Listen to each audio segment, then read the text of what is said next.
네, 안녕하세요. 마음멘토 이송입니다. 오늘 주제는요, 가스라이팅을 내가 이제 잘 벗어났어요. 다행히 뭐, 어떤 가스라이팅을 하는 어떤 남편이라든지, 뭐, 여자친구, 남자친구라든지, 뭐, 어떤 친구로부터 내가 벗어났는데, 이런 걱정들을 좀 많이 하세요. 내가 또 그런 사람을 좀 만날까봐 염려가 된다. 아무래도 그게 좀 트라우마로 남다 보니까, 그런 사람들을 내가 만날까봐 걱정이 좀 된다. 그래서 그러면 그런 사람을 안 만나고, 내가 좀 살아온 사람을 만나려고 할 때 좀 어떻게 해야 돼요? 이거에 대해서 좀 영상을 찍어 달라는 요청이 있어서 제가 오늘 그 주제를 가지고 여러분들하고 얘기를 하려고 합니다. 일단은요, 여러분, 가스라이팅에서 이제 벗어나서 내가 어떤 새로운 삶을 시작을 하려고 하잖아요. 네, 일단 축하드립니다. 네, 시작을 하려고 하잖아요. 그럼 크게 세 가지를 고려를 해주시면 좋을 것 같아요. 세 가지. 자, 첫 번째는요, 휴리스틱이에요. 이용 가능성 휴리스틱이에요. 이게 어떤 말이냐면 논리적으로 무엇인가를 꼼꼼하게 따지려고 하는 게 아니라 그냥 겉에서 보이는 정보만 가지고 대략적으로 무엇을 자꾸 선택하려고 하는 것을 내가 혹시 그러고 있지는 않은가를 좀 유심하게 좀 보시면서, 혹시 그러면 그걸 좀 습관적으로 내가 작은 것부터 좀 논리적으로 꼼꼼하게 좀 이렇게 보시는 연습을 하는 게 좀 나한테 도움이 좀 되세요. 뭐 예를 들면은 내가 마트에 갔는데 와인이 두 개가 딱 있어요. 와인이 있는데 하나는 뭐 이렇게 10만 원짜리 와인이고 하나는 만 원짜리 와인이에요. 똑같은 뭐 이제 피노누아라고 한번 해볼게요. 대략 이런 똑같은 이제 품종 같아 보이는데 하나는 10만 원이고 만 원이에요. 그럼 여러분 이렇게 딱딱 봤을 때 그냥 10만 원짜리 그냥 고르는 거예요. 왜? 정보가 그냥 딱 가격밖에 없거든요. 그러니까 비싼 게 좋은 거야. 비싼 게 뭐 낫지 만 원보다는, 이렇게 생각을 하는 걸 바로 이 휴리스틱이라고 해요. 휴리스틱이라는 거는 뭐예요? 내가 어림짐작하는 거예요. 그러니까 대략적인 어떤 정확한 명료하게 논리적으로 객관적으로 정보 파악이 다 안 됐는데 그냥 대강 이렇겠지라고 생각하는 거, 그걸 우리가 좀 바꿔야 합니다. 그래서 어떤 사람에 대해서도 우리가 이렇게 봤을 때 흐린 눈 하는 거, 이 사람 약간 조금 좀 괜찮은 부분도 있지만은 뭐 이렇게 조금 걸리는 부분이 있지만 뭐 에이 이 정도면 뭐 하면서 대강 넘어가려고 하는 거, 그거 왜냐면 나 소중하잖아요. 그래서 이 이용 가능성, 바로 이 휴리스틱, 그거를 내가 좀 꼼꼼하게 볼 필요가 있습니다. 그러면 두 번째, 내가 이제 꼼꼼하게 논리적으로 이성적으로 다 봤어요. 그랬더니 이 사람 진짜 누가 봐도 괜찮은 사람이에요. 누가 봐도 좋은 사람이에요. 그런데 이런 얘기 또 하세요. 그 상담사님, 저는 그분이 좋은 사람이라는 건 다 알아요. 누가 봐도 성실하고 착실하고 나를 정말 아껴줄 사람이고 굉장히 배울 점도 많고요. 참 좋은 사람이에요. 그런데 마음이 안 가요. 막 이런 얘기 하신단 말이에요. 물론 이제 여러 상황이나 내용들을 좀 더 봐야 되겠지만 유독 가스라이팅 피해를 경험하신 분들이 이런 말씀 되게 많이 하세요. 이게 왜 그러냐면 바로 현상 유지 때문에 그래요. 현상 유지 편견 때문에.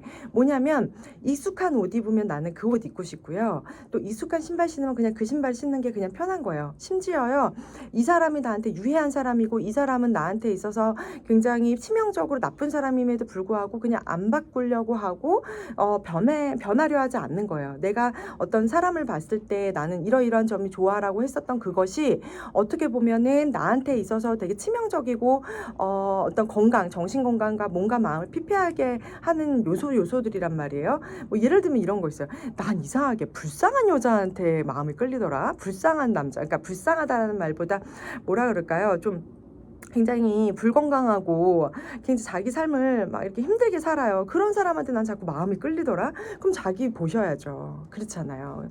근데 그게 뭐냐면 결국은 내가 그게 설령 나쁜 것이라 할지라도 자꾸 현상을 유지하려고 해요. 내가 혹시나 현상 유지를 자꾸 하려고 하는 사람은 아닌지를 잘 파악을 하시고 변화를 자꾸 시도하고 도전하려고 하는 거, 그런 거 되게 중요해요. 저 이전 영상에서 박민영 원장님 얼마나 멋있어요.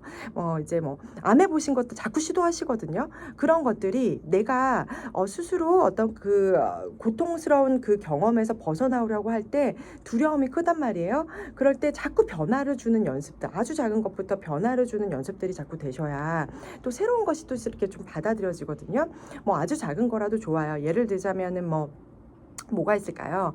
뭐 학원을 다녀본다든지, 뭐 이사 같은 것도 되게 좋거든요. 환경을 좀 바꿔본다든지, 아니면은 뭐 새롭게 좀 이직해보는 거, 그 다음에 다른 일을 좀 시도해보는 거, 뭐 등등등 여러 가지가 있을 수가 있어요. 그래서 안 만났던 사람들을 만나거나 모임에도 가보거나, 뭐 그게 좋든 싫든 그게 중요한 게 아니에요. 그러니까 새로운 경험들을 자꾸 쌓으려고 하시는 것, 그런 것들이 바로 이 현상유지 편견을 깰 수 있는 아주 좋은 방법입니다. 이건 비단 어떤 뭐 가스라이팅 피해자뿐만이 아니라 불안장애를 갖고 계시는 분들한테도 제가 계속 좀 드리는 얘기거든요. 그 이제 뭐 비행기를 내가 한동안 계속 안 탔어요. 그럼 비행기 타보라는 거죠. 예, 아무 일도 일어나지 않거든요. 자꾸 새로운 것에 노출하고 새로운 경험을 할 수 있도록 해서 유해한 것을 현상을 그냥 유지하고 안 바뀌려고 하는데 마음, 그거를 자꾸 바꿔주려고 노력하시는 거, 그거 되게 도움이 많이 될 수 있어요. 자, 마지막, 이거 정말 중요한 건데요. 세 번째, 그래, 난 이제 정말 이 사람 정말 좋은 사람인 걸 내가 논리적으로도 알겠고, 내가 어떤 현상유지 편견도 이제 깨기로 정말 마음을 먹었어요. 그러면 어떻게 그럼 이 사람하고 관계가 깊어져요? 이런 거 고민하지 않으세요? 이 사람하고 내가 관계가 깊어지는 게 좋겠다라는 건 알았는데, 그럼 어떻게 관계가 깊어질 수 있어요? 정말 믿을 수 있는 사람과 어떤 내가 진짜 좋아하는 사람하고 인간관계 만드는 거, 그거 어떻게 해나가냐는 거죠. 자, 있잖아요. 그 하버드대였죠. 그때 어떤 연구에서 이런 연구들을 했었어요. 그러니까 내가 정말 이렇게 너무나 마음이 맞는 사람하고 어떻게 가까워질 수 있느냐라고 했었을 때, 크게 이제 인간관계를 우리가 두 가지로 이제 나눠요. 하나는요, 선택적인 인간관계, 두 번째는 폐쇄적인 인간관계예요. 이름에서도 알 수 있듯이 어떤 내가 선택적인 인간관계는 내가 원하고 이 사람을 선택하는 거예요. 그러니까 내가 정말 친해지고 싶고 가깝고 싶고 내가 정말 이렇게 마음이 동해서 좀 자유롭게 있죠. 자유로운 인간관계예요. 자, 두 번째요. 폐쇄적 인간관계는 말 그대로요. 내가 직장 생활 하다 보니까는 알게 되는 사람하고 친해지는 거, 뭐 학교 다니다 보니까 알게 돼서 친해지는 것, 이런 거를 이게 폐쇄적 인간관계라고 하거든요. 어떤 차이인지 아시겠어요? 폐쇄적 인간관계는 어떤 주도권이 나에게 있지 않아요. 환경적으로 계속 보다 보니, 계속 부딪혀 보니 뭐 만나게 되거나 사귀게 되더라. 그래서 그게 뭐 헤어지기에도 모호하고 또 뭐 다시 계속 만나기도 모호하고, 이런 것들이 이제 폐쇄적 인간관계의 가장 대표적인 거거든요. 그러면은 폐쇄적 인간관계보다는 결국 어떻게 해야 돼요? 내가 선택하는 사람이어야 해요. 그게 정말 중요하거든요. 그래서 내가 좋아하는 사람, 내가 괜찮은 사람, 내가 마음이 가고 자유롭게 연락하고 싶고 그런 사람을 먼저 선택을 합니다. 자, 1, 2번이 됐다라면은 내가 먼저 선택한 거라고 제가 믿고 갈게요. 그러면 이제 사람을 딱 선택을 했다. 그러면 이제 그때부터 이제 어떻게 되냐? 이제 캔자스 대학에서 이런 연구를 한 거예요. 마음을 이렇게 마음에 드는 사람하고 어떻게 하면은 진짜 가까워지고 친구가 될 수 있는지에 대해서 이제 연구를 했어요. 그랬더니 요소가 크게 뭐였었냐면, 첫 번째는요, 함께하는 시간이었어요. 그러니까 이 사람하고 얼마나 내가 시간을 같이 보낼 수 있는지에 따라서 이 사람하고 가까워질 수 있는지 없는지가 달려있다라는 거죠. 그래서 친한 친구라고 이렇게 부를 수 있는 가장 이렇게 큰 중요한 사실은 시간이었어요. 시간. 얼마나 시간을 같이 보내느냐. 그래서 예를 들면은요, 내가 이렇게 그 사람을 선택해서 그 사람하고 시간을 이렇게 보내는데 이렇게 50시간을 초과하면은 가끔 이렇게 얼굴 볼 수 있는 친구 정도가 되고요. 그 다음에 이제 어느 정도 이렇게 정말 이 사람하고 조금 속 깊은 얘기를 좀 할 수 있다라고 하려면 90시간이 필요했어요. 근데요, 90시간이 필요했고요. 근데 내가 이 사람하고 진짜 깊이 있는 관계를 맺고 싶다 할 때는 바로 200시간이 필요했어요. 200시간은 얼마큼이야? 8일이에요. 8일. 이런 분들 간혹 계세요. 혼자서 마음 가슴앓이, 이 사람을 지켜보고, 1번, 2번이죠. 이 사람을 지켜보고 내가 이 사람한테 계속 설레임을 느끼고 뭐 한 것에서 넘어서서 논리적으로 이렇게 조심성이 있다 보니까, 이전 이제 어떤 트라우마로 인해서 조심성이 있다 보니까 계속 이렇게 내가 지켜봤단 말이에요. 그래서 마음에는 들었대. 근데 그 기간이 무려 굉장히 오래됐었던 거예요. 그래서 이제 상담도 받고 내가 변화를 시도하겠다고 우리 남자분이 딱 마음을 먹었는데, 그러면은 믿을 수 있는 인간관계를 만들 수 있는 시간을 가지셔야 되는데 나는 이미 준비가 돼버리니까 조금 섣불리 이렇게 고백을 확 해버리신 거예요. 그러면 어떻게 돼요? 저 사람은 준비가 안 돼 있으니까 당연히 이제 관계가 이렇게 가까워질 수가 좀 없죠. 어렵죠. 그러니까 같이 자꾸 볼 수 있는 빈도수를 자꾸 높이는 거, 깊이 있는 대화를 할 수 있는 시간을 좀 많이 늘리는 거, 뭐 취미 활동을 같이 한다거나 뭐 이런 것들 있죠. 가까워질 수 있는 결국은 시간을 얼마만큼 확보하느냐, 이게 정말 중요한 요소 중에서 하나였어요. 정말 믿을 수 있는 인간관계를 만드는 데 있어서.